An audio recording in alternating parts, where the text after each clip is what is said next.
ስልጣን ዝጨበጠ ወታደራዊ ጉጅለ ደርጊሉ ንባዕሉ ሰይሙ ብወታደራዊ ማርሽ ተዓጅቡ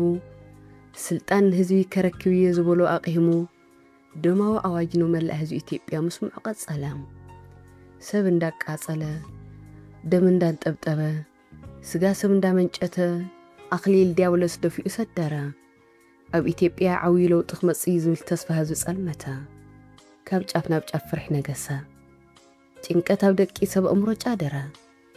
ካብ መበገሲኡ ብመርሸንቲ ሚኒስትራት ዝጀመረ ደርግ ናይ መቕተልቲ ስጉምቲ ኣዲስ ኣበባ ወሊዑ ናብ ክፍለ ሃገራት ሃልሃልቱ ቀጸለ። ናይ ስልጣን መሓውሩ ብውድንታት ተተክአ። ሮዛ ኣዲስ ኣበባ መጽያያ ኣብ ኢጣልያ መንገዲ ኣየር ስራሕ ካብ ትጅምር ብርሃነን ሮዛ ኣበይ ክገድፋ ዝብል ስምዒት ረወየ። ሙሉእ ብሙሉእ ኣተሓሳስብኡ ኣብ ትሕቆን ዘላ ዓዲ ክገብር ተገደደ። ንግሆ ብሓደ ወፂኦም ንሮዛ ናብ ስራሕ ኣብፂሑ ናብ ስርሑ ክምለስ ከሎ ብስርሓ ሒዝዋ ክምለስ ንቢንያም ዝኾነ ነገር ተማሊኦም እቱ ክብሉ ባባ ማማ እንዳበለ ተንከርከር እንዳበለ ክቕበሎም ንኽስዕምዎ ተመናጢሎም ስዒሞም ከራርብዎ የምስዩ ምስ ሮዛ በብታርኣዮም ዝሓቕፍዎ። ናይ ሮዛ ተሓጓስ ካብ መዓልቲ ናብ መዓልቲ እንዳወሰኸ ክኸይድ ናይ ብርሃነ ኣብ ክንዲ ተሓጓስ ናፍቖት የጨንቆ ኣጨኒቑ ንበይኑ ተፈልዩ ይነብዕ። እታ ናብ ቃልሲ ዝኸደላ መዓልቲ እንዳቐረበት ብዝኸደት ቁጥሪ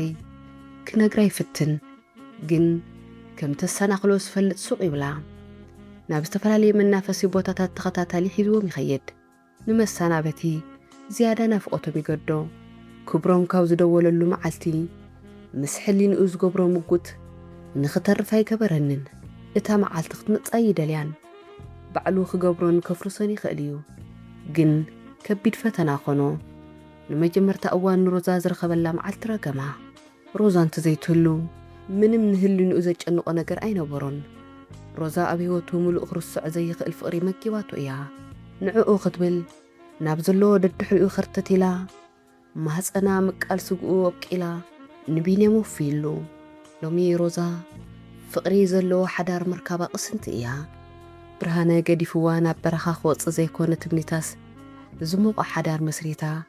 ስጋዕታ ዝበለታ መቓብር ትኸይድ ምስኡ ንኽትነብር እያ። ንብርሃነ ጥርጣረ ዘይሐውስ እምነት ኣሸኪማቶ እያ። ብርሃነ ብስራሕ ናብ ዝኸደሉ ዓድታት ናብ ህዝቢ ብዝረኣየ ቁፅሪ ናይ ቃልሱ ስምዒት የበራትዖ። ኣብ መስሪያ ቤቱ ዝሰምዖ ናይ ትምክሕቲ ቃላት ትግራይ ኣዘኪሩ ተቓለስ ተቓለስ ይብሎ። መምሃርቱ መብዛሕቲኦም ወፂኦም እዮም። ዘይወፁ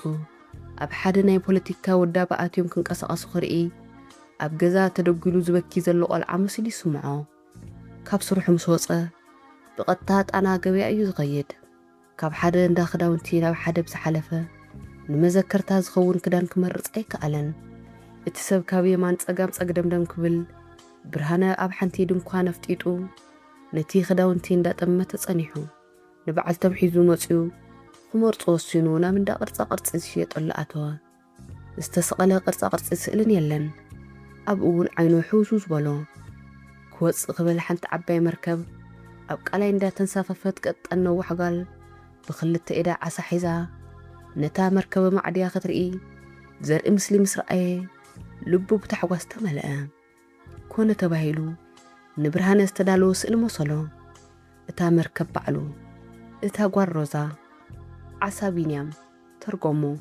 ብዘይ ምንም ዋጋ ዕዳጋ ገዚኡ ንቢንያም ብባትሪ ትንቀሳቐስ ባቡር ገዚኡ መፀ። ብታክሲ ተሳፊሩ ኣብ መከላከያ ሚኒስቴር ቤት ጽሕፈት ምስ በጽሐ ኣማዕድዩ ሮዛ ትሰርሐሉ ህንፃ ሪኡ ኣብታ ኣፍ ደገ ሮዛ ውርድ ኢላ ቮና ጆርታና ኢላ ምዕጉርቱ ስዒማ ክትከይድ ዘኪሩ ዓይኑ ቁፅርፅር በለ። ኣብኡ ጠጠው ኢላ ብርሃነ ከም ኩሉ ሻዕ ኣይተፋነውንን ማለት ድዩ ትብሎ መሰሎ። መንገዲ ቦልዮ እንዳኸደ ኦሎምፒያ ምስ በጽሐ ወሪዱ ቶታል ሓሊፉ ቁሩብ ንታሕቲ ውርድ ኢሉ ናብ ገዝኡ ከንሸሎ ኣተወ። ዝተኻረይዋ ገዛ ክልተ ክፍሊ ምስ ከንሸሎ እዩ።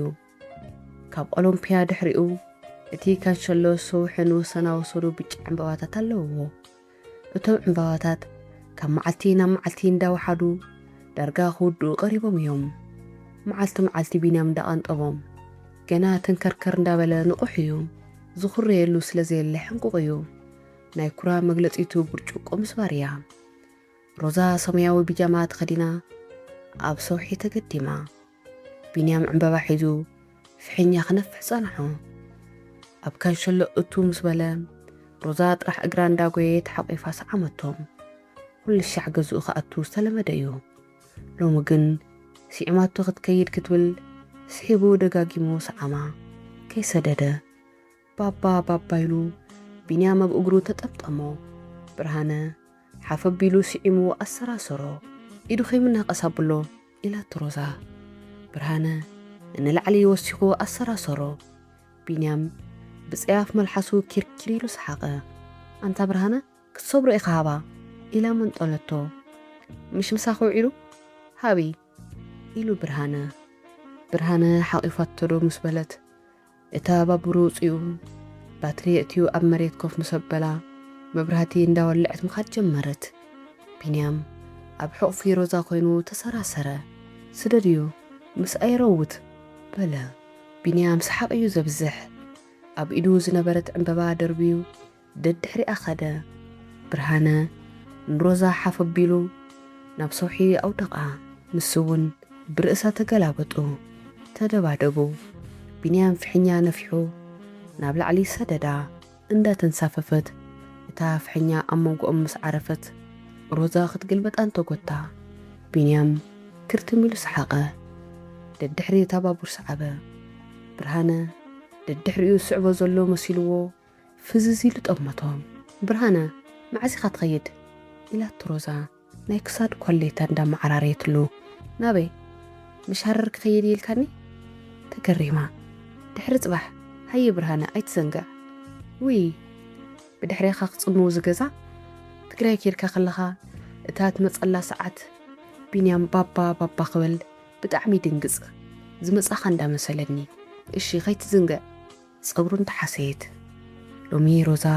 ቁሩብ ሓደ ሰሙን ዝኸውን ወይ ካብኡ ንላዕሊ ኢዳ ሒዙ ብርኩ እንዳጋጨወ ከብዱ ሕብርብር ኢልዎ ንባዕቱ ኸይቕድሞ እንዳተጠንቀቐ ኪድ ጨካን ካብኡ ንላዕሊ ማለተይ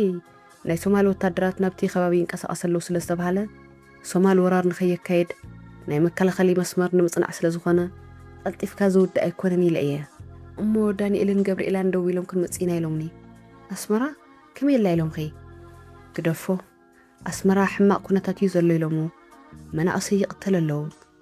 ዝተረፈ ናብ በረኻ ይኸደለዉ ኢሎምኒ እንታ ብርሃነ እዚ መንግስቲ ንኤርትራ ግድለውጢ ኣየምጸላን በለቶ ከመይ ገይሩ ወታደር ካብ ኩናት ሓሊፉ ዓድን ተመሪሑ ሰላም ክመጽእ ትብሉ ዝገደደ እዩ በለ ናብ ቢንያም እንዳጠመተ ቢንያም ድሮ ዕምበባታት ቀንጢቡ ነታ ባቡር ሸኩዕላ ምስ ኣይጻወት ነይሩ ፀሓይ ጭራኣ እንዳተበተነ ጠለቐት ብርሃነ ንቢንያም ሓቂፉ ንሮዛ መሪሑ ናብ ገዛ ኣተወ ሃይማኖት ሎሚ ሩዝ ብመረቕ ስርሕልና ድራር ኢላታ ሮዛ ሃይማኖት ቢንያም ቅድሚ ምውላዱ ዝመጸት ሰራሕተኛኦም እያ ክልቲኦም ናብ ስራሕ ከዱ ቢንያም ጠቕሊሉ ኣይዝክሮምን ብጣዕሚ እዩ ዝፈትዋን ሃይማኖት እኒ ዳንኤል እንተመጺኦም ኩሉ ቦታታት ተርእዮም ሓደራ ሆራ ብፍላይ ኣነ እንተመጽእ መጻእኹ እንተዘይመጽእ ሰላም በልለ ኢኺ ጽባሕ ደብረ ዘይት ሆራ ኢና ንውዕል ኢልዋ ሕራይ ከም ሆራ ደስ ዝብለኒ ቦታ የለን ቢንያም እውን ኣነ እውን ሆራ እዩ ደስ ዝብለኒ ኣንታ ብርሃነ ስጋብ ሎሚ ቀይሕ ባሕሪ ዘይከድና ሓደ መዓልቲ ክንከይድ ኢና ኢሉ ሓቆፋ ድራር በሊዖም ቢንያም ተሓፂቡ ደቀሰ ቢንያም ተተደሪሩ በጢ ዝብል ሮዛን ብርሃነን ናብ መደቀሲኦም ክኸዱ ብድቅሱ ስዒሞም እዮም ዝሓልፉ ከምቲ ልሙድ ስዒሞም ሙሉእ ለይቲ ሓደ እንዳዓለሉ ሓደ እንዳገደፉ ተሓቋቂፎም ብዕላል ሓደሩ ወጋሕቲ በለይቲ ወጋሕታ ብርሃነ ተሲኡ ክዳኑ ተኸዳደነ ናብ ቢንያም መደቀሲ ክፍሊ ኣተወ ፀሓይ ብርሃን ብመስኮት ኣትዩ ነቲ ክፍሊ ኣድሚቑዎ ጸንሖ ቢንያም ደቂሱ ነይሩ ቀሲሉ ደጋጊሙ ሰዓሞ ካብ ሎሚ ንድሓር ወጋሕታ ንቢንያም ከም ዘይሪኦ ዘከረ ተመሊሱ ናብ መደቀሲኡ ክፍሊ እንተኣተወ ሮዛ ተሲኣ ብመስኮት ነቲ ካንሸሎ ክትሪኦ ጸንሐቶ ብድሕሪኣ ሕቑፍ ኣቢሉ ነቲ ካንሸሎ ጠመተ ነቲ ካንሸሎ ብልቡ ተሰናበቶ ካብ ጽባሕ ንድሓር ወጋሕታ ምስ ሮዛ ኮይኑ ፀሓይ ብራቕ ንኸንሸልኡ ምጥማት ከም ዘብቅዕ ፈሊጡ ደጋጊሙ ሰዓማ በይኑ ተፈልዩ ኣምሪሩ ነበዐ ክነፍሰሉ ተመኒ ሓደ 2,000 ነቢዕ እዩ ንብዓት ግን ናፍቆቱ ኸውፀሉ ኣይከኣለን ብርሃነ እታ መኪና ሒዙ ቢንያም ማእኸሎም ሮዛ ሕቑኣ ናብ ምስትያት ገፃ ናብ ብርሃነ ጌራ ሃይማኖት ብድሕሪት ኮፍ ኢላ ናብ ደብረ ዘይት ጉዕዞም ጀመሮ ቢንያም ስቴርሶ እንዳሓዘ ኣሸገሮም ካብ ኣዲስ ኣበባ ምስ ወፁ ቢንያም ስቴርሶ ትሒዙ ቀስ እንዳበለ እንዳኸደ ቢንያም ቤኒ እየ ክሕዛ ኢሉ ክበኪ ንሳቶም እንዳስሓቑ ንዕኡ ጠቢሮም መንገዶም ቀጸሉ ብርሃነ ናይ ትመል ዝምጻኻያ ስእሊ ካብ መተርኣስና ጠቕሊላ ኣይትወርድን ኢላቶ ገጻ ዝሸፈና ፀጉራ ንድሕሪት እንዳኣከበት ከም ትፈትውያን ከም ዘይተወርድያን ገሚት እየ ገዚእያ እታ ባቡር ደስ ኣይትብልን ኢልዋ ባቡር ከምንታይ ገዚእኻየል ባቡር ዝኸደሉ ዓዲ ኸይድ ስለ ዘለኹ እሞ ባህረር ከቃላይ ኣሎ ድዩ መርከብ ዘላቱ ስእሊ ዘምጻእኻ ቀይሕ ባሕር ዶ ሶማል ሓሊፍካ ይርከብን እዩ ሶማል ከይኣቱ መከላኸል ቦታ ክትመርጽ እንዳኸድካ ሶማል ሓሊፍካ ቀይሕ ባሕር ክትኸይድ ኢላ ክርትሚላ ሰሓቐቶ ናይ ስና ብልጭታ ንልቦና ወጾ ሰሓቓን ድምፃን ተዋሂዶም ድፍንቕ ንቐበልዎ ሕድሕድ ምንቅስቓስ ሮዛ መስርዕ እንዳሓዙ ብዓይኑ ሓለፈ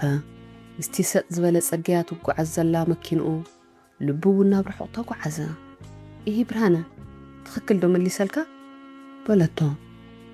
ካብ ሓሳብ ባህኒኑ እንታይ ከም ዝዛረብ ዝነበረ ዘኪሩ ሮዛ ዝኾነ ኮይኑ ናይ መገሻይ መዘከርታ እዩ እታ መርከብ ንስኻ እታ ጓል ኣነ ቢንያም ዓሳ ማለት ድዩ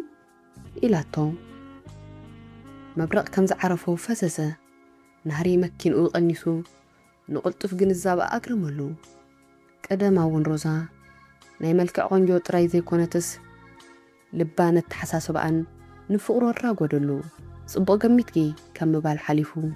ካሊእ ኣይወስኸሉን ሓልሓሊፉ ቢንያም እዚ እንታይ እዩ እንዳበለ ካብ ዝዛረቦ መውፃእ ጸጥ ኢሎም ደብረ ዘይት ኣተዉ መጀመርያ ብሸፍቱ ቃላይ አንቆልቂሎም ጠመትዋ ኣብ ዓሚቕ ቦታ ኮይኑ ብፀሓይ ብርሃን ጩራ መስመስ ይብል ነይሩ ሮዛ ከም ቃላይ ብሸፍቱ ትጸልኦ የብላን